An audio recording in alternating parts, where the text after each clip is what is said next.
Hey everybody, thanks for watching. Let's play some more Total War Rome 2 in the Roman Ascension campaign. So, my last session was interesting. I want to talk a little bit about it and then do a tactical assessment and jump in beyond here. So, I swept through Greece pretty much as quickly as I expected to, met a little bit more resistance, made a few mistakes, left Sparta standing because frankly they're Sparta.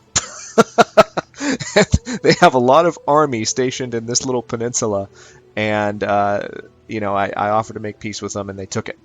Um, One of the things that happened during the last session that really threw me off was when I conquered Macedon. Macedon had an army over here, and they came and they took this land that I have held since the beginning of the Roman Ascension campaign, really.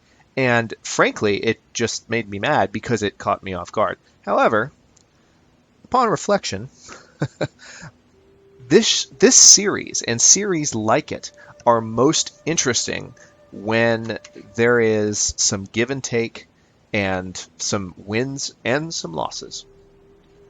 In other words, it's just more interesting when I get my butt kicked from time to time. And up until that moment, no one had ever really pulled that on me in this campaign, aside from what happened up here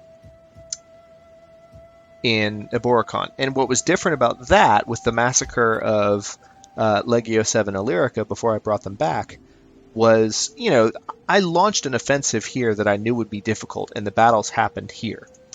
What happened here, of course, was that I launched an offensive over in Greece, and all of a sudden, somewhere very near the homeland was under attack. They took Lilybaeum, they took Syracuse, they took Crescentia.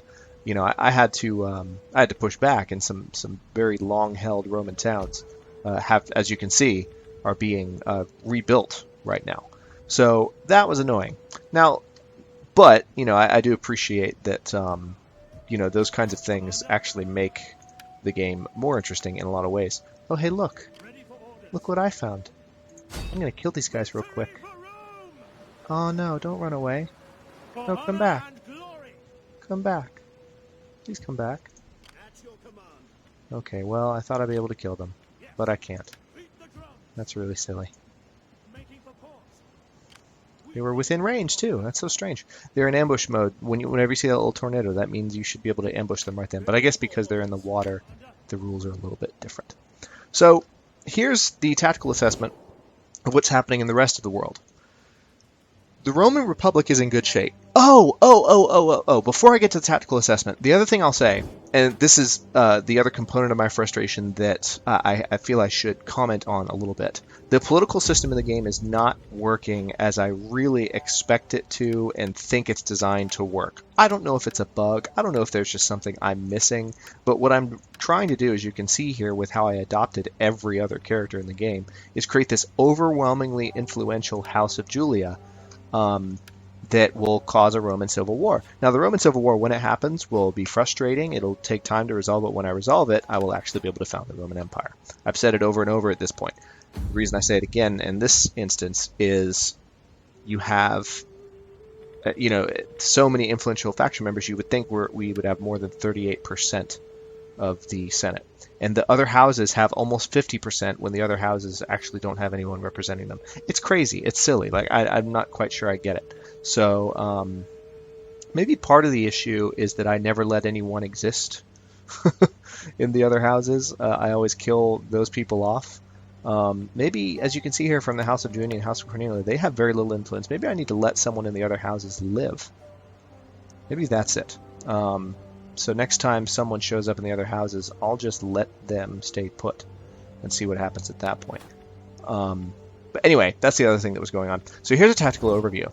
Carthage is under siege from the Seleucids here. I've been calling the Seleucids. It's actually the Seleucid. The last of the Athenians are here, but I think there's a Seleucid Empire kind of closing in around them. So these guys actually, their home territory is here. As you can see, owner, Seleucid. All of this territory here is Seleucid owned. So basically the future Eastern Roman Empire and North Africa is owned by this faction that's just going crazy. So I actually, as soon as I can kind of get a handle on what my armies are doing, I'm not saying the Romans are being put back on their heels, but I'm going to take a bit more of a defensive posture. Because I have to. I mean, they have an army right here, ready to go.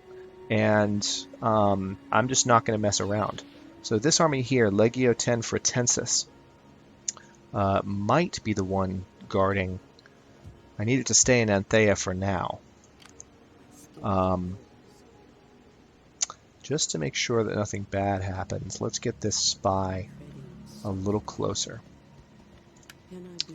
So yeah, that's our major threat right now, is we have this huge empire, and we are at war with them. They declared war on us not too long ago. So they don't like us, and they're coming in, you know, for the kill, presumably. They're going to start invading our territory, so we need to be in a defensive posture. That being said, I do want to take a bit of a peek at Hierapytna. Really? You don't have an army there? My day is made. Okay. I don't need Nova Carthago's help.